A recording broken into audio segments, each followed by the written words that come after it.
ஒரு ஜென் துறவியொருவர் அந்த ஊர் மடத்தில் வந்து தங்கியிருந்தார். உள்ளூர்காரன் ஒருவன் அவரை தேடி வந்தான். என்னால் வாழ்க்கையில் முன்னேறவே முடியவில்லை. என் வயது தோழர்கள், என் உடன் படித்தவர்கள், ஏன் அடுத்த வீட்டுக்காரன் உள்பட எல்லோரும் எங்கெங்கேயோ போய்விட்டார்கள். நான் இன்னும் ஒரு துளி கூட முன்னேறவில்லை. நான் என்ன செய்யட்டும் ஐயா?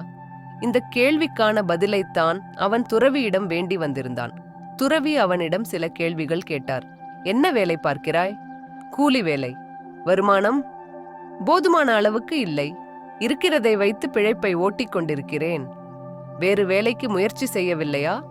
பயமாக இருக்கிறது. புது இடம், புது எஜமானன் சரியில்லை என்றால் என்ன செய்வதுங்கிற அச்சம். சுயதொழில் செய்ய உனக்கு ஆர்வம் இல்லையா? இருக்கிறது.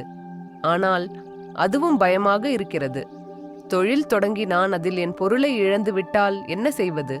என்னிடம் வியாபார நிமித்தமாக வருபவர்கள் என்னை ஏமாற்றிவிட்டால் நான் என்ன செய்வேன்? இதையெல்லாம் யோசித்துத்தான் நான் தொழில் தொடங்குவதை தள்ளி போட்டுக்கொண்டே வருகிறேன். ஜென் குரு அவனையே பார்த்து கொண்டிருந்தார். சொல்லுங்கள் குருவே, நான் என்ன செய்ய வேண்டும்? என் வாழ்க்கைக்கு வெளிச்சம் கிடைக்கிற உபாயம் ஏதாவது இருக்கிறதா?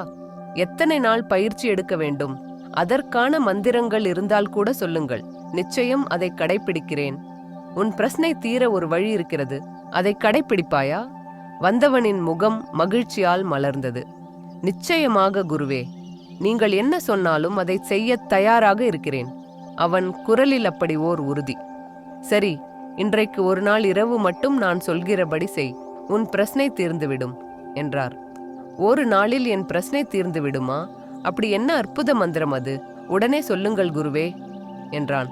மந்திரம் எல்லாம் இல்லை. இன்று இரவு மட்டும் நீ குரங்குகளை பற்றி நினைக்க கூடாது. என்னது குரங்கா? நினைக்க கூடாதா? மந்திரமெல்லாம் ஒன்றும் இல்லையா? எதிர்கேள்வி கேட்காதே, நான் சொல்கிறதை மட்டும் செய்.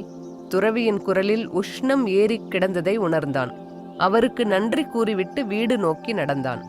வழியிலேயே துறவி கூறியதுதான் திரும்ப திரும்ப நினைவுக்கு வந்தது. குரங்கு, அதன் வால், பற்கள், உருண்டை கண்கள், சேட்டைகள். சே என்று தலையை உதறிக்கொண்டான். ஏன் துறவி குரங்கு பற்றி நினைக்க வேண்டாம் எனச் சொன்னார்? நான் குரங்குக்கு ஏதாவது துன்பம் இழைத்திருப்பேனோ? அப்படி ஒன்றும் நினைவில்லையே. ஒரு நாள் மலையில் ஒரு குரங்கை பார்த்தபோது அதுவல்லவா என் சோற்று மூட்டையை பறித்து கொண்டு ஓடியது. அந்த சமயத்தில் கூட நான் அதை ஒன்றும் செய்யவில்லையே. ஒரு சிறு கல்லை கூட தூக்கி போடவில்லையே. ஒருவேளை கடந்த பிறவியில் குரங்குக்கு ஏதாவது தீங்கிழைத்திருப்பேனோ? சரி, துறவியே சொல்லிவிட்டார். அதனால் நிச்சயம் இதில் ஓர் அர்த்தம் இருக்கும். ஆனால் கண்டிப்பாக இரவில் குரங்கை மட்டும் நினைக்க கூடாது என்று மனதுக்குள் நினைத்தபடி வீட்டுக்கு நடந்தான். இரவு நெருங்கியது. வேலைகளை முடித்துவிட்டு தூங்கத் தயாரானான். தூக்கம் வரவில்லை. குரங்கு குறித்த சிந்தனையே அவனை துரத்தியது. ஜன்னலில் ஒரு குரங்கு ஏறி அவனையே பார்ப்பதாக எண்ணம். கதவை பிராண்டுவதாக உள்ளுணர்வு. நெடு நேரத்துக்கு அவனுக்கு தூக்கம் வரவில்லை. ஒரு கட்டத்துக்கு மேல் களைப்பால் கண்ணையர்ந்தான். கனவிலும் குரங்கள் அவனை துரத்தின. நிஜத்தில் அவனை ஒரு குரங்கு பிராண்டவில்லையே தவிர மற்ற எல்லாம் நடந்தது. குரங்கு சிந்தனை அவனை பாடாகப்படுத்தி எடுத்துவிட்டது. ஒரு கட்டத்துக்கு மேல் அந்த சிந்தனையை அவனால் கட்டுப்படுத்தவே முடியவில்லை. பைத்தியம் பிடித்தவனைப் போல் ஆகிவிட்டான்.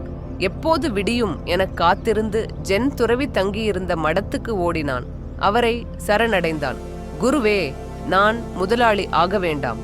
இதைவிட அதிகமாக கூலி கிடைக்கும் வேலை கூட வேண்டாம். தயவு செய்து அந்த குரங்களிடமிருந்து மட்டும் என்னை காப்பாற்றுங்கள். மன்றாடியவன் மேலும் தொடர்ந்தான். ஒன்று மட்டும் உண்மை. நான் குரங்குக்கு ஏதோ பாவம் இழைத்து விட்டேன் என்பது மட்டும் தெரிகிறது. அதற்கு என்ன பரிகாரம் வேண்டுமானாலும் செய்து விடுகிறேன். இந்த குரங்கு சிந்தனை என்னை தற்கொலை செய்து கொள்வது வரை தூண்டுகிறது. காப்பாற்றுங்கள் குருவே. அந்த ஜென் குரு மென்மையாக சிரித்தார். உண்மையில் நீ எந்த குரங்குக்கும் பாவம் செய்யவில்லை. இதை புரிந்து கொள். குரங்குக்கும் உனக்கும் எந்த சம்பந்தமும் இல்லை.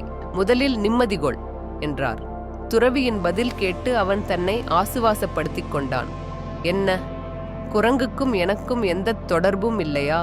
அப்படியென்றால் என்னை ஏன் குரங்குகள் விடாமல் துரத்துகின்றன என்றான். சில நிமிட அமைதி காத்த பிறகு குரு அவனுக்கு விளக்கத் தொடங்கினார். உன் எண்ணங்களுக்கு நீயே அதிபதி.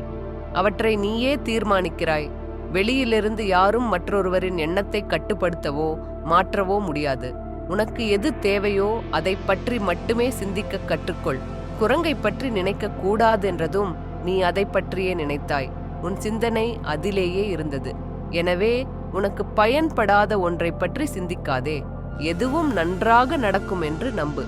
ஒன்றை ஆரம்பிக்கும் போதே இப்படி நடந்து விடுமோ என நீயாக ஒரு முடிவுக்கு வந்து குழம்பிக் கொள்ளாதே. இந்த எதிர்மறை எண்ணம்தான் உன் முன்னேற்றத்துக்கு முட்டுக்கட்டை. அதை விட்டுவிட்டு நேர்மறை எண்ணத்தை வளர்த்துக்கொள். எதையும் ஏற்றுக்கொள்ளும் மனநிலையை உருவாக்கிக்கொள்.